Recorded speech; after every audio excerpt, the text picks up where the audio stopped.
ये लो, ले आया चावल, पका लो। और ये लो, रुपए बचे हैं। ये तो दुकानदार ने 30 रुपए ज्यादा दे दिए, 50 रुपए देने थे। ज्यादा दे दिए तो रख लीजिए। नहीं नहीं, हमें कभी किसी का हक नहीं मारना चाहिए। मैं भी जाता हूँ और दुकानदार को ये 30 रुपए वापस करके आता हूँ। हाँ हाँ जाओ, सारी ईमानदारी खुदा ने तुम में ही समेट के रख दी है। और ईमानदारी का इनाम तो देखो, ये उजड़े पुजड़े घर में रह रहे हम। तुम चाहे कुछ भी कहो, लेकिन मैं किसी की 1 रुपए की भी बेईमानी नहीं कर सकता। अगर आज मैं किसी का हक नहीं मारूंगा तो खुदा मेरा हक किसी को नहीं मारने देगा। जब देखो ईमानदारी के गहने पहन के टहलते रहते हैं।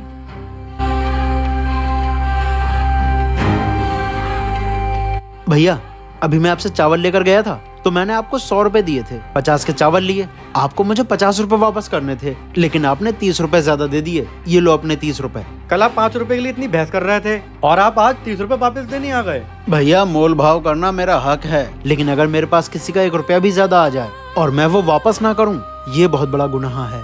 लीजिए। अरे आप नहीं भी देते तब भी कोई फर्क नहीं पड़ता। भैया, आप पे फर्क नहीं पड़ता, लेकिन मुझ पे तो बहुत फर्क पड़ता। भाई, अगर हम किसी का हक मार लेते हैं तो वो हक हमारी औलादों को चुकाना पड़ता है। अगर हम किसी का हक मार लेते हैं तो वो हक हमारी औलादों को चुकाना पड़ता है।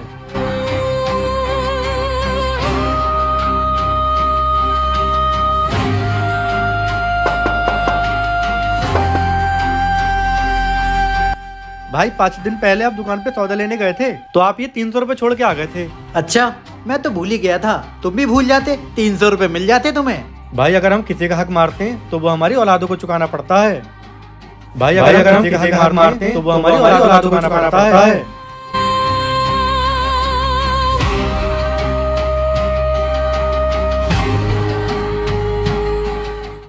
जी भाई, 5 साल पहले मैंने तुम्हारे पापा से 10 लाख रुपए उधार लिए थे और मैंने उनसे कह दिया था कि ये बात किसी को बताना मत, लेकिन 2 दिन बाद वो फौत हो गए। कौन है, क्या बातें हो रही हैं? अगले ही दिन तुम्हारे पापा इस दुनिया से चले गए। फिर मेरे मन में लालच आ गया कि कौन सा किसी को पता है, मैं ये रुपए वापस नहीं करूंगा। लेकिन आज मेरे दिल में खुदा का खौफ आया, इसलिए ये रुपए देने चला आया। भाई, अगर हम किसी का हक मार लेते हैं तो वो हमारी औलाद को चुकाना पड़ता है, इसीलिए मैं तुम्हारे रुपए देने चला आया। लो।